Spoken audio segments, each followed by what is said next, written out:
होके के चाहिए और वीर का तासीर कैसन होके के चाहिए। बिरहा में 4 लाइन भूमिका का भाव कवि जी बतावत बड़न कैसे मास्टर।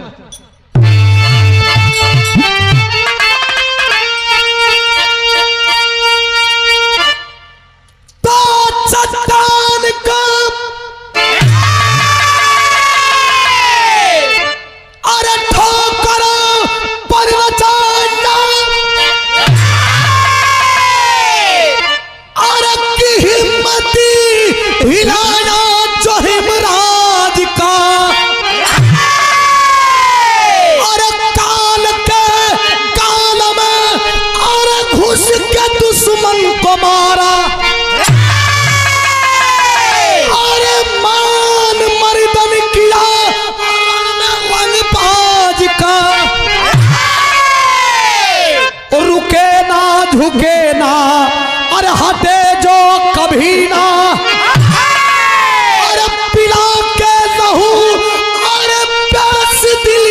बुझाया। असल वीर होते हैं संसार में अंधेरी निशा में दिशा जो दिखाया।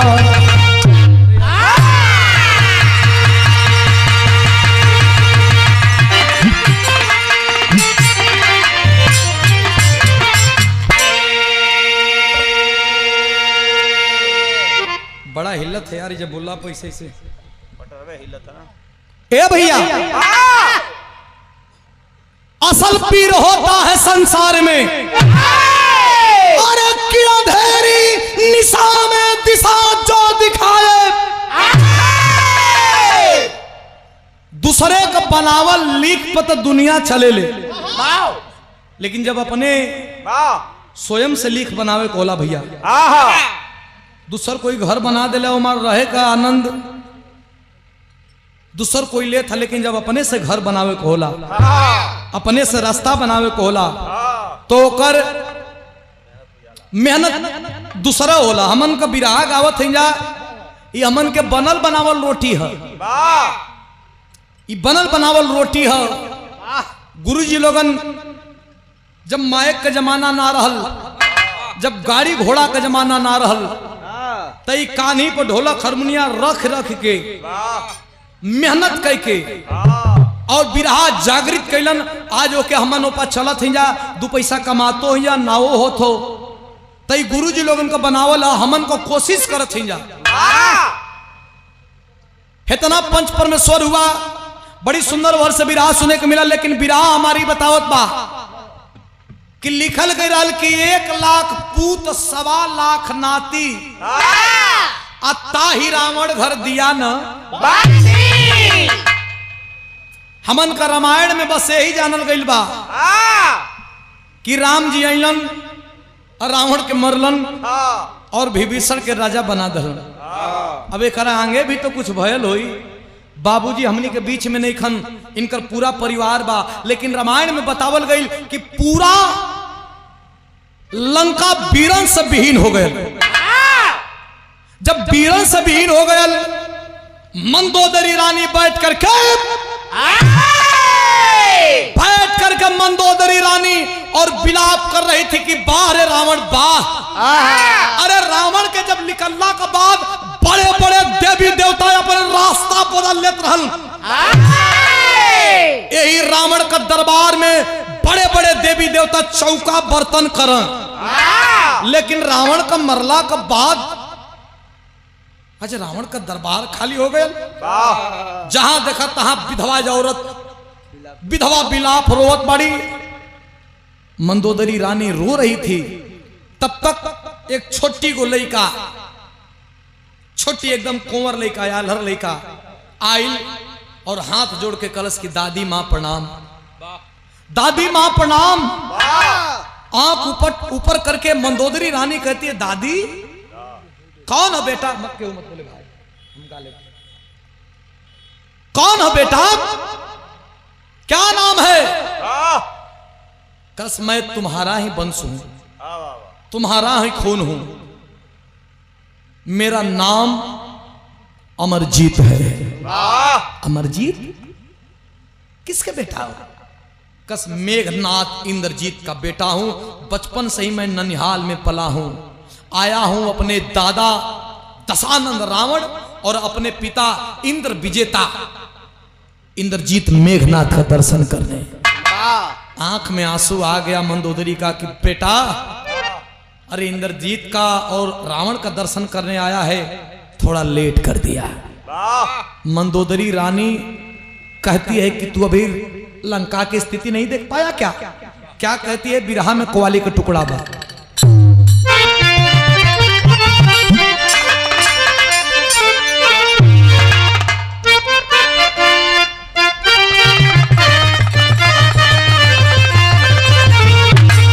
वह कव्वाली हो, अरे भर दो झोली,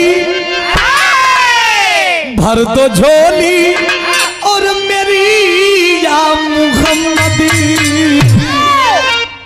भर दो झोली और मेरी या मुहम्मदी, लौट कर मैं न जाऊंगा खाली, भर दो झोली।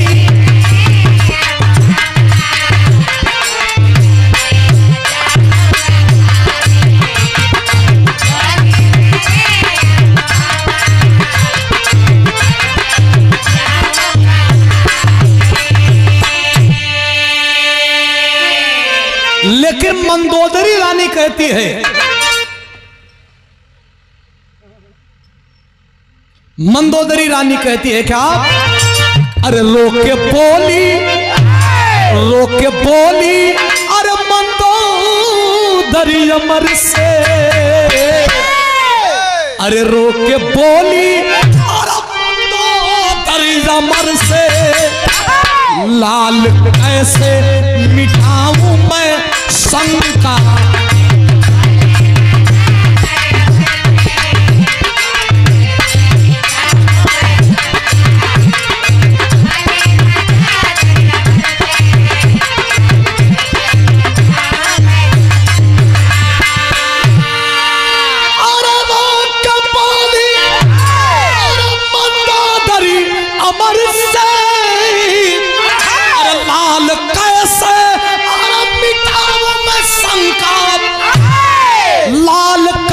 मिटाऊं मैं शंका, मांग में मेरी, अरे मांग में मेरी राख भरी है, ओ मांग में मेरी राख भरी है, देख ले राख है सारी लंका, मांग में मेरी।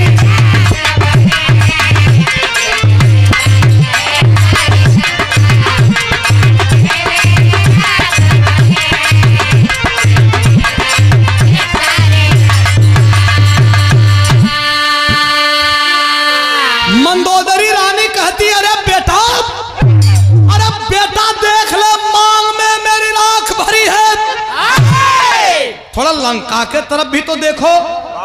जो लंका सुसज्जित थी, जो लंका चहल पहल थी, आज वो लंका देखने लायक नहीं है बेटा। हरी मां, जिस रावण के सामने बड़े बड़े देवताओं को जाने की हिम्मत नहीं पड़ती थी, कौन ऐसा वीर आया जो लंका को वीर विहीन करके चला गया? इतना भैया लोग बड़ा बिरहा सुन ले हुई बा, लेकिन 13 वर्ष का लड़का अपने दादी माँ से सवाल कर रहा है, तो मंदोदरी आंखों में आंसू लेकर के एक बात कहती है। क्या कहती है मास्टर?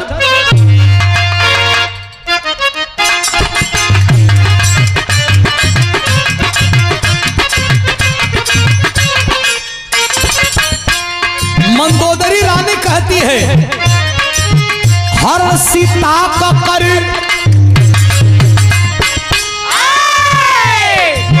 हर सीता का कर पितामह तेरे लाए थे, हर सीता का कर पितामह तेरे लाए थे, नार के वास्ते रघुबर भी लड़ने लाए थे।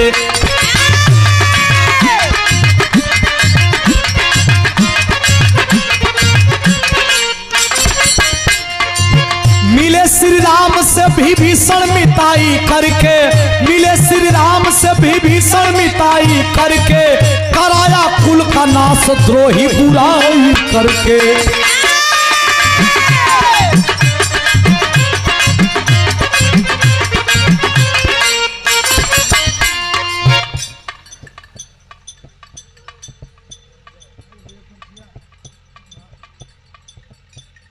एक ग्राम प्रधान परसिया दीवार से ग्राम प्रधान छोटे लाल भारतीय मेरे गार्जीवन जी के द्वारा इस शानदार प्रधान जी के द्वारा 500 रुपया पुरस्कार एक बार ताली बजा के आप लोग सम्मान करेंगे। हमारे बड़का भैया श्री छोटे लाल भैया जी के द्वारा सम्मान के लिए बा चरणों में कोट कोट प्रणाम बा। सब बहन के था उचित प्रणाम पहुंचे, आशीर्वाद की कामना ता जिंदगी रही।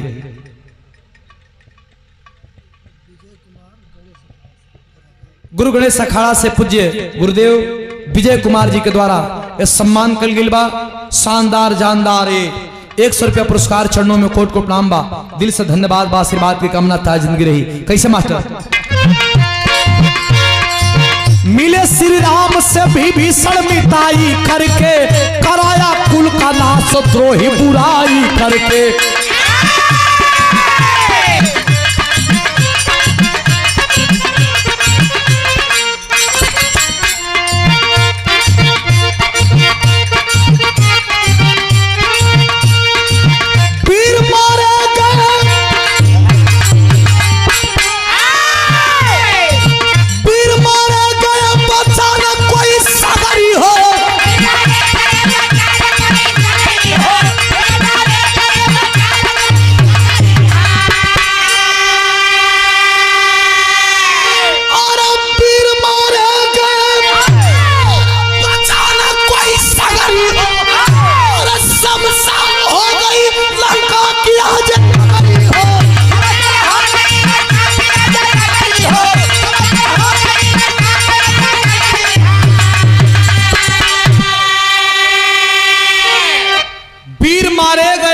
न कोई सगरी हो, शमशान हो गई लंका की आज नगरी हो। अरे बेटा केहू में हिम्मत ना रहल कि तोरे लंका के ऊपर कोई आंख उठा के ताके, लेकिन अयोध्या के राम आए थे अपने धर्म पत्नी के साथ वनवास के समय में। यही जो लंका का आज राजा बन के बैठा है रावण का भाई विभीषण, जा करके रावण का भेद पूरा राम को दे करके और लंका का विनाश करवा दिया बेटा। अरे बाप रे बाप, जवानी अल्लहर चढ़ल त लौकेला। 13 बरिस का उम्र रहल कलश की कहा कहली मैया भीषण, तो भीषण का इलाज तो करना पड़ेगा। अरे मेरा दुश्मन राम लक्ष्मण नहीं है, मेरा दुश्मन राम लक्ष्मण नहीं है, मेरा दुश्मन भीषण है। लंका जो सोने की लंका लहलहा रही थी, आज लंका को शर्मसार कर दिया, वीर विहीन कर दिया। तो मैं मारूंगा जरूर। का कहलस मास्टर बिरहा में एक तरज लगत हो।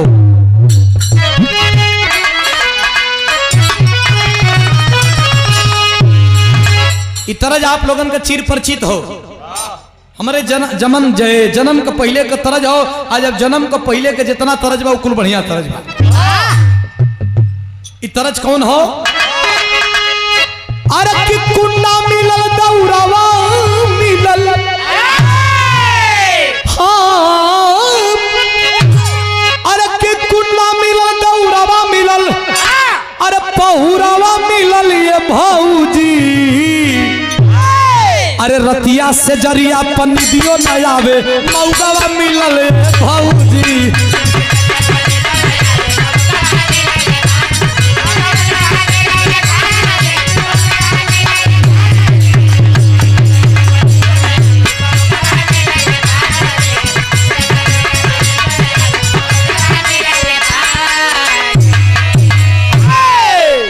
कुंडा मिलल दौरवा मिलल तो तरज रहल, लेकिन तेर लइका रहल 13 बरिस का। लेकिन जज्बात और वीरताई इकुल कहीं बाजारे में ना मिलल, इकुल खानदानी चीज है, इकुल खानदानी है। अगर वीरताई पौरुष बा तो डेंगराहे रही, लेकिन जब बोली तो जौहरा बोली। लइका रावण खानदान करलस कलस माई मारब के धुरकुस कबर जाई का कहे अरे कि देखी हलतिया फाटल छतिया अरे देखी हलतिया फाटल छतिया अरे बधलवा करबू ये मैया बधलवा करबू ये मैया अरे मुदई करण में उतारा बपनिया तूफानमा करबू ये मैया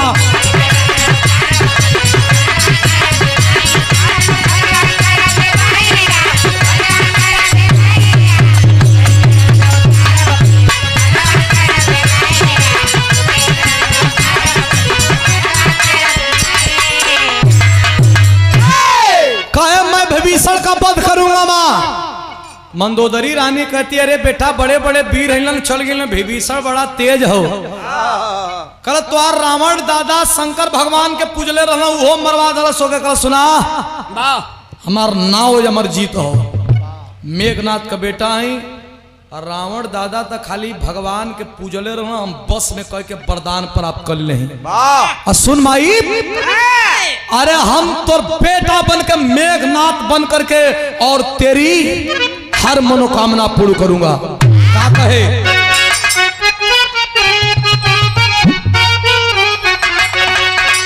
अरे बन के मेघनाथ माई अरे कोई तोहरा भरा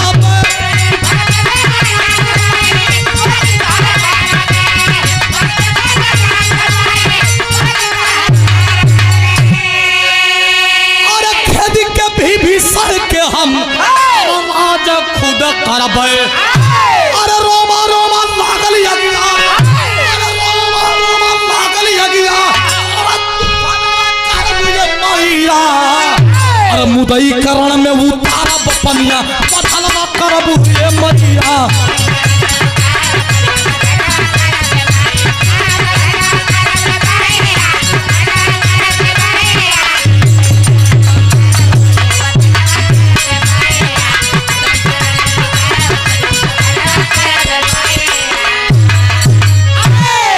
इतना भैया लोग जुटल बड़ा कल कहां विभीषण रहेला तनी पता बताए दे तू मैया पता बतावल गल 13 बरिस का लइका बारी बाप रे बाप लगे कि सरवा गोहुवन चलत हो 13 बरिस का पनपन लगे कि गोहुवन चलत है जे देखो यार रहे कहीं करी बाप रे बाप लगा था कि कोनो वीर आवत बा चलल बा विभीषण का दरबार का तरफ जब विभीषण का दरबार की तरफ चलल हो तो बिरहा में एक और तर्ज लगत हो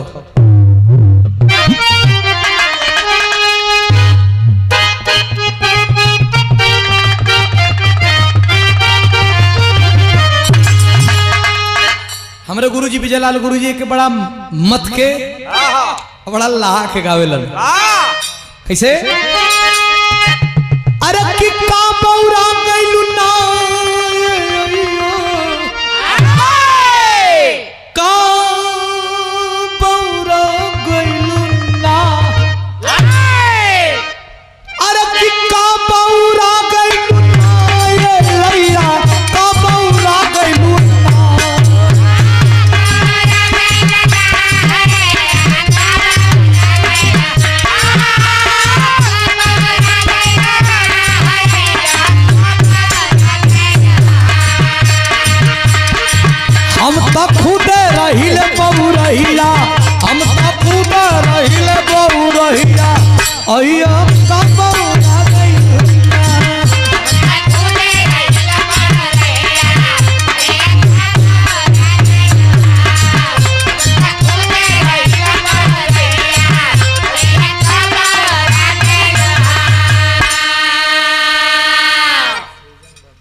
और हमारे बड़े भैया बड़े बिरहा के प्रति रुझान रखेलन तक कलाकारन का भी हौसला बढ़ेला लड़का चल दिया अरे देखा जब ऐठा चलल भैया तो कैसे चलल हो अरे बाका अरे बाका अरे बाका जवानमा रे गरजल बाका जवानमा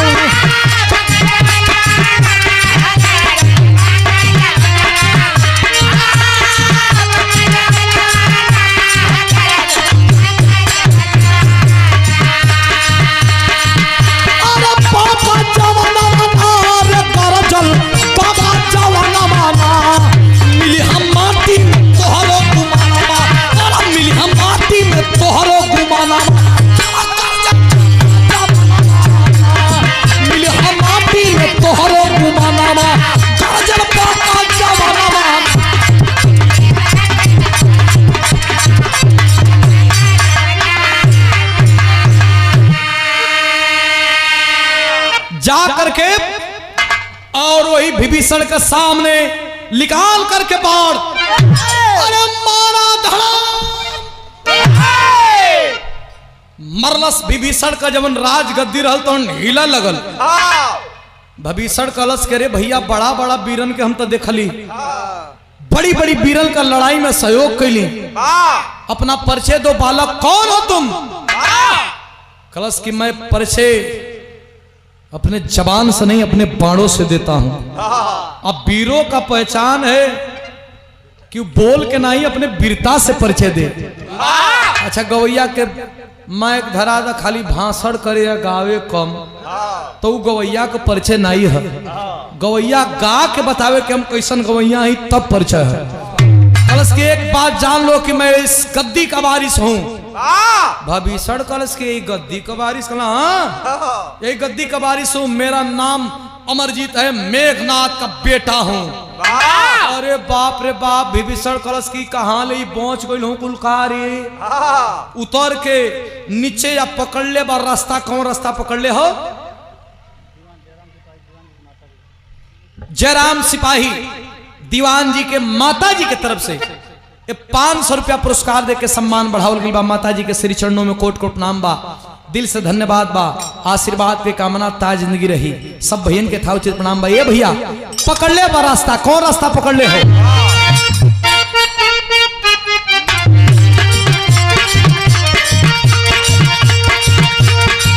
भाई पहुंचाया वध लग जाई,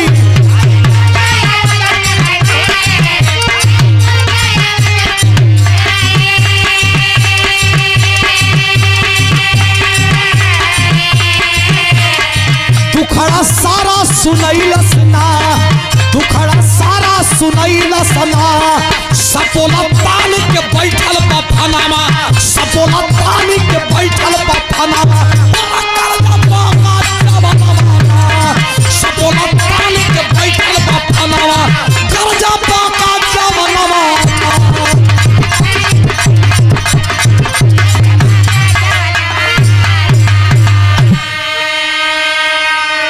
अयोध्या का तरफ जब वही रुख कैलन विभीषण, अयोध्या का तरफ रुख कैलन।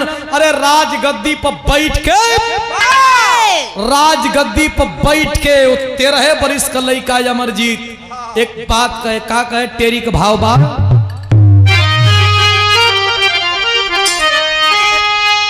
बढ़ जा। अरे बिरन से खाली भैले देशवा, से खाली भैले देशवा, बाजी, अरे बाजी खत्म कराया खानदान तीरन से, तीरन से, तीरन से।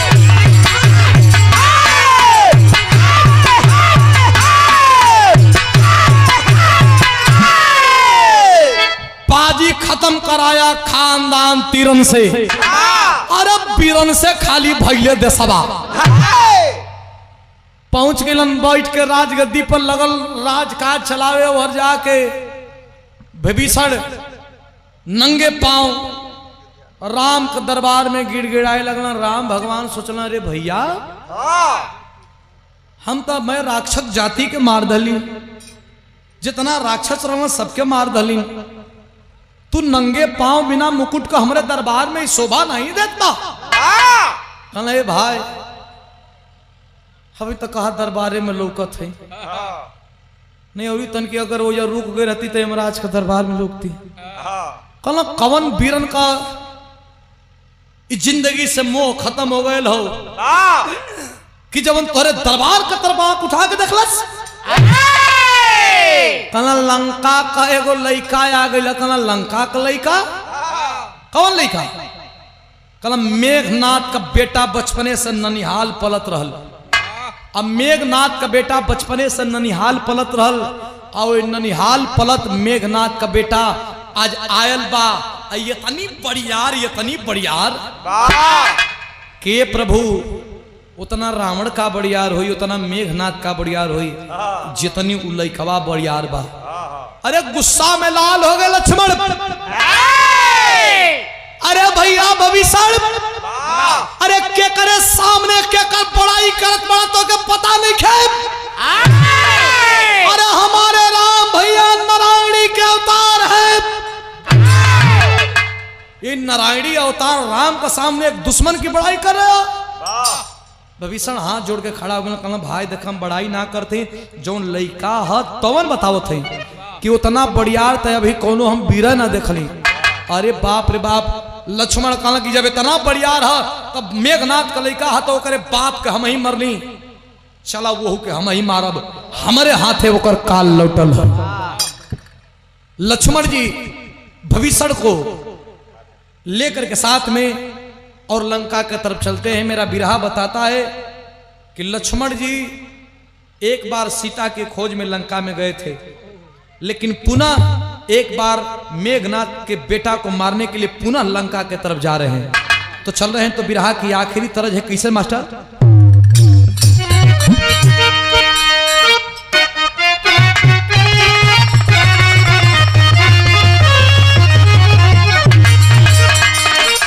अरे दिल के अरमान, दिल के अरमान, अरे आंसू बह, दिल के आंसू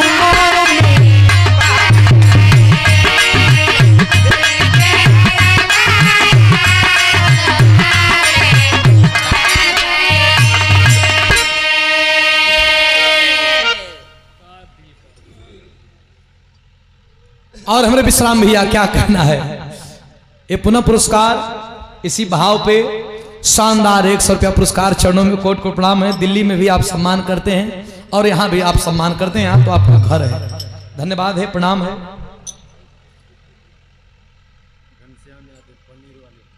पनीर वाले श्री घनश्याम यादव हमारे बड़का भैया के द्वारा शानदार जानदार 100 रुपया पुरस्कार चरणों में कोट को प्रणाम, बहुत बहुत धन्यवाद हो। परसी ब्रजेश सिपाही जी आपके द्वारा शानदार 100 रुपया पुरस्कार आयल हो, चरणों में कोट को प्रणाम बा, बहुत बहुत धन्यवाद बा। सब भैयन के था उचित प्रणाम पहुंचे, सब भैयन के कोट को प्रणाम हो। परसिया निवासी ब्रजेश सिपाही जी के द्वारा ये पुनः 200 रुपया पुरस्कार देकर के सम्मान बढ़ाया गया है। चरणों में कोट को प्रणाम, दिल से धन्यवाद बा, आशीर्वाद की कामना ताज जिंदगी रही। सब भैयन के था उचित प्रणाम। ये तरज का फिर से फरमाइश सक भैया तनिए के फिर से बोल दा। अरे दिल का अरमान, दिल का अरमान, और आंसू बह गए।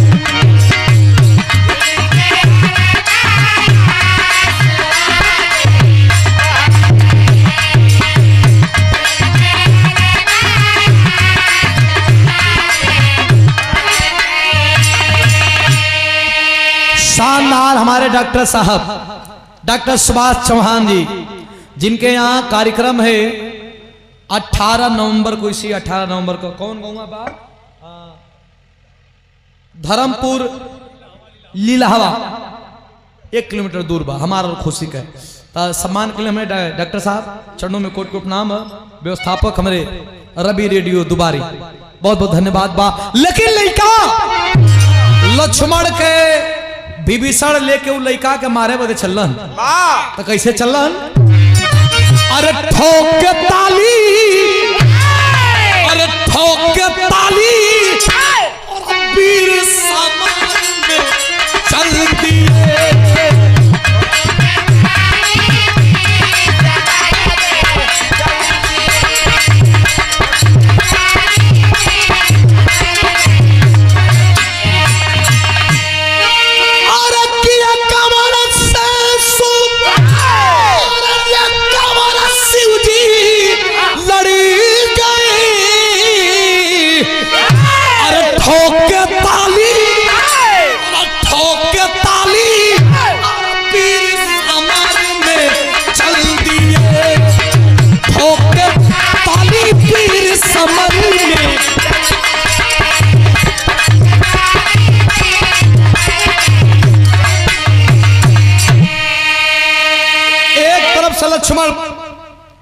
विभीषण जब दोनों वही रणभूमि में अलन जहाँ रामायण का पूरा संग्राम भई रहल, राम रावण युद्ध, लक्ष्मण मेघनाथ युद्ध और कुंभकर्ण युद्ध, सब जब पूरा युद्ध भई रहल, ओजा जब अइलहन तो वहां का दृश्य लिखल गए पापट में। कैसे भैया?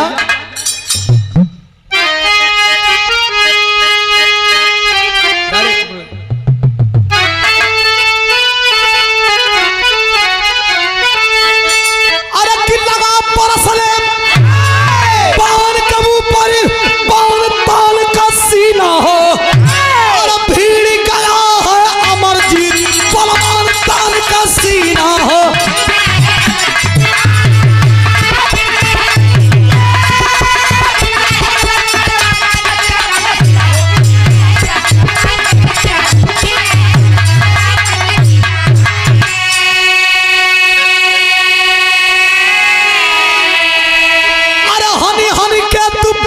बाबू अरे अमरजीत के मार हो, अरे हंसी के बोली जनक नंदनी मौत के घाट उतार हो। लक्ष्मण जी जब गईलन देखलन कि अरे छोटी को लड़का लगला मजाक उड़ावे, विभीषण से कहला का भैया यही लड़का के मरवावे खातिर हमके अयोध्या से लेके अइला, दुश्मन का गांव का तरफ हमें देखे का मन ना करला, तू लेके आ गेला लड़वावे बदे कि जाके लड़ाई करा। सुना ये लड़का के तो हमारे क्षेत्र का हमारे देश का हमारे राज का एगो सैनिक मार दी थी, ये लड़का के लिए हमारे बदे। विभीषण कहना सचेत हो जा, ये लड़का ना है नाग है। कहना के करे आएंगे नाग का बात करत हो, हम खुद शेषनाग का अवतार है। लड़का के मारे बदे लगना उपहास करे लड़कवा का, ये बचवा काय हमरे लक्षणा लगावल चाहत हुआ, लड़ाई का मैदान से हट जा। और रहल तो एकदम जहर है ना, कल से भैया तुम लोगन के यहाँ खाली बतियावल जला, लड़ाई उड़ाई ना कर जला का। हम तो सुन लिया तो 4 भाई हुआ, मन बनैले कि चारू जानी अता तो चारू जानी के संग में मारी, तू अकेले काइला। अरे बाप रे बाप, लड़का का बात सुन के लक्ष्मण का एकदम रोम रोम खौल गई। जब वही धनुष बाण निकाल करके अब पहला बाण लक्ष्मण चलना, तिले तर तर तर तर 3 बाण चलैल। लक्ष्मण घूम गए, अरे मेघनाथ के संग लड़ाई करनी होता ना रफ्तार, तो मेघोनाथ के बाण में ना रहल। ये के है? विभीषण से पूछत मैं के है? विभीषण साहब पल्ला छोड़ दलस कलस के भैया तोहन लड़वैया हो, तोहन जाने के हम थोड़े जाने, हम कोनो लड़वैया थोड़े है। अरे बाप रे बाप, पगला गई ना। लक्ष्मण कहला कि कोनो मारत है हर बाण का काटे करे के ना, के हो बताओ। विभीषण कल से भैया एगो बात बताई, मैं परिवार तो डाह दली हम अकेले, लेकिन एगो बात बताओ थे कि ये तनी वीर है कि जब तक एकरे सामने कोनो औरत आके खड़ा ना होई, ये तब पहले तीर धनुष छोड़ी ना, और जब तक तीर धनुष छोड़ी ना तब तक की मराई ना, ये औरत से लड़ाई ना लड़ेला। एक बार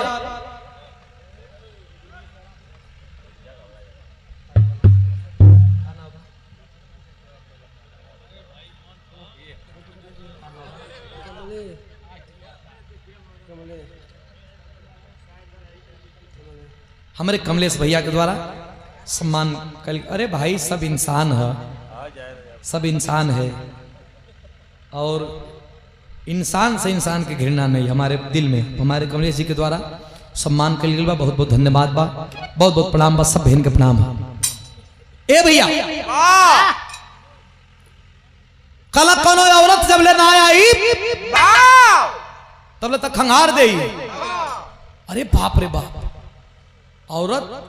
अब लक्ष्मण जी लगला हक्का बकाओ के औरत कहां से आई? कहना औरत देखा तू कहां से ले बा?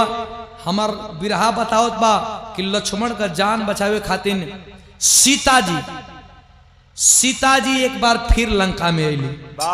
आज जब लंका में अली तो वे लक्ष्मण का सामने खड़ा हो गई।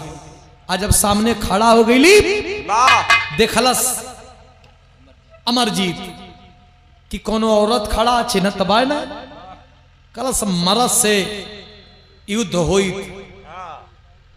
तो धरती आकाश पताल नाप देती। अब उतनो हमार समय खराब नहीं है कि हम जोर जवानी लेके औरत से युद्ध करी। तीर धनुष अपन धरती पर रख डालस। आज जब तीर धनुष धरती पर रख डालस तो सीता जी कली कि यही मौका है बेटा, यही मौका है बाबू, अरे यही मौका है लक्ष्मण, बाण चला करके छाती को छेद दो, नहीं तो फिर अगर ये अपने फॉर्म में आएगा तो फिर बहुत प्रॉब्लम हुई। कालिका मास्टर बिरहा का आल्हा का लाइन हो।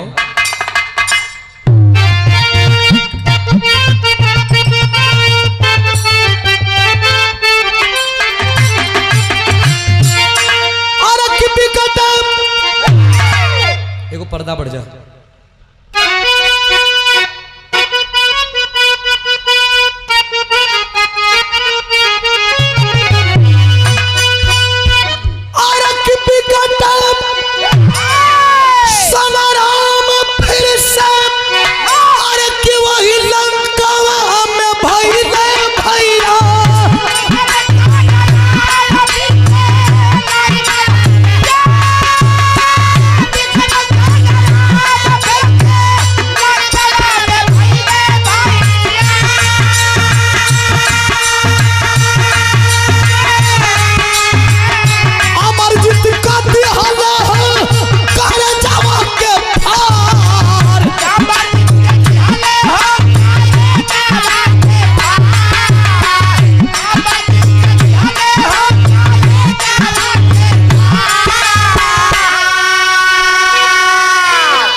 श्री राम प्रकाश विश्वकर्मा जी के द्वारा ये शानदार 101 रुपया पुरस्कार देके सम्मान बढ़ावल गई बा। कोट को प्रणाम धन्यवाद बा।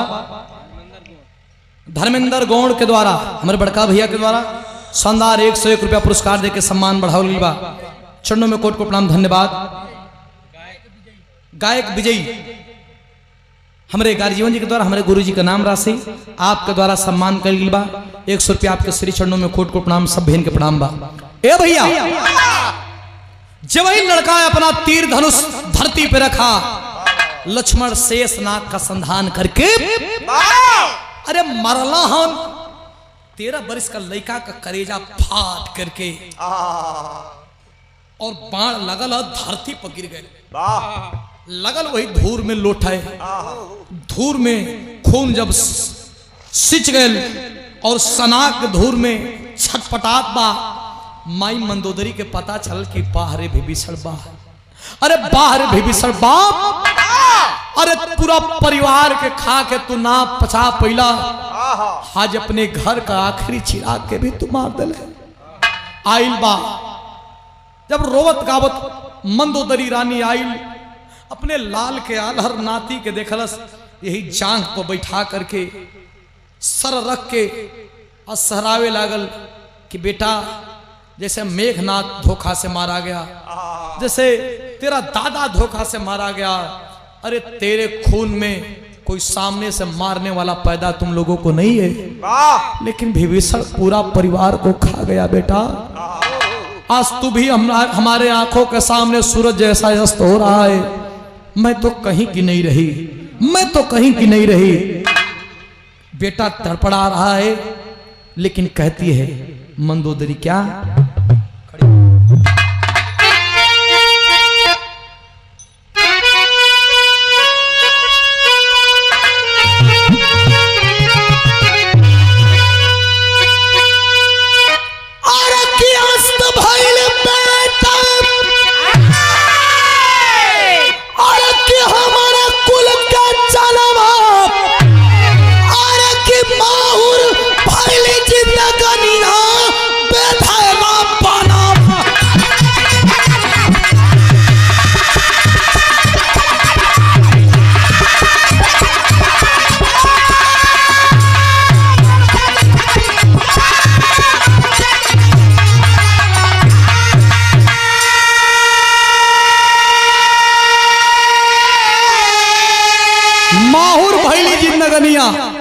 अब तो मर जाएगा बेटा, लेकिन एक काम कर,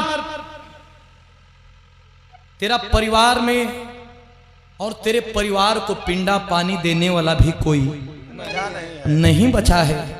एक काम कर, मरते मरते समुंदर से जल लाया गया और समुंदर का जो बालू है उसे पिंडा बना करके उसी बेटा अमरजीत जो लंका का आखिरी चिराग रहा उसे पिंडा पानी दिलवाया गया। मरते मरते अपने पितरों को, अपने पूर्वजों को पिंडा पानी दे करके किया क्या?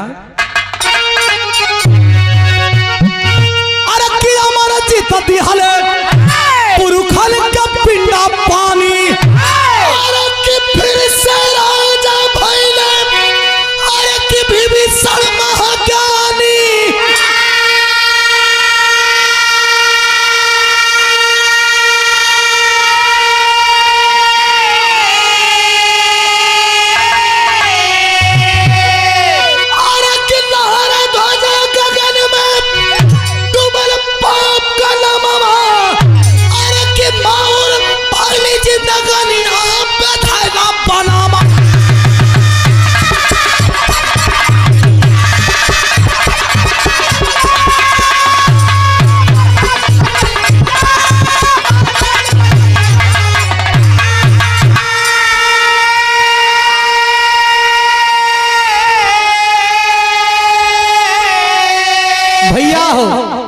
आखिरकार अमरजीत तो चला गया, लेकिन एक संदेश छोड़ के गया जो आज भी लागू होता है इस देश में, इस जमाने में।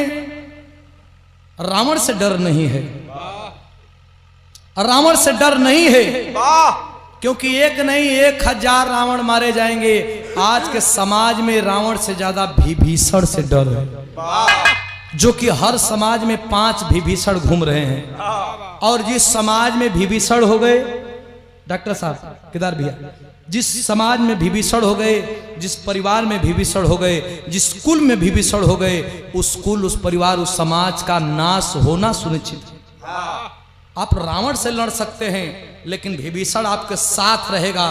जैसे चप्पल आपके साथ रहता है, आपके साथ चलेगा, लेकिन छींटा भी आपके ऊपर ही फेंकेगा।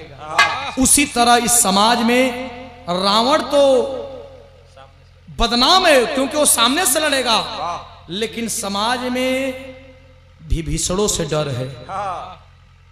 कैसे लड़ा जाए, अंदर अंदर ही आपको खोखला करते जा रहा है विभीषण। और हर समाज में पाए जा रहे हैं विभीषण, किसी एक समाज में नहीं है, हर समाज में विभीषण है।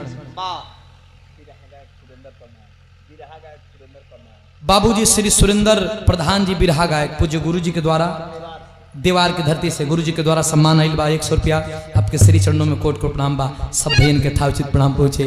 तो ये नाशक हो गया है, विभीषण पाया जा रहा है और विभीषण से ही खतरा है। तो बेटा पुरखों को पानी पिंडा दे करके उसी मंदोदरी के जांग पे अपना प्राण को त्याग देता है, लेकिन लड़ने वालों में से नाम लिखा के गया, भागने वालों में से नहीं। आज के समय में भी अपने बेटा, अपने नाती, अपने भाई का नाम अमरजीत, इंद्रजीत रखा जाएगा, लेकिन इस समाज में आज भी उतने दिन हो गया, काल्पनिक है कि सच्चाई है कि क्या है ये तो मुझे भी नहीं पता, लेकिन आज भी इस समय भी कोई अपने बेटा, अपने भाई का नाम भभीषण नहीं रखता, कोई नहीं रखता है। इंद्रजीत रख लेगा, मेघनाथ रख लेगा, लेकिन भभीषण कोई नहीं रखेगा, क्योंकि भभीषण नाम ही परिवार को फोड़ना है, अपने स्वार्थ में परिवार को खत्म करा देना है। एक बार लड़ने वाले में कुंभकर्ण का नाम आएगा, लेकिन भभीषण का लड़ने वाले में नहीं आएगा, घर का भेदी का ही नाम आएगा। दो का नाम है।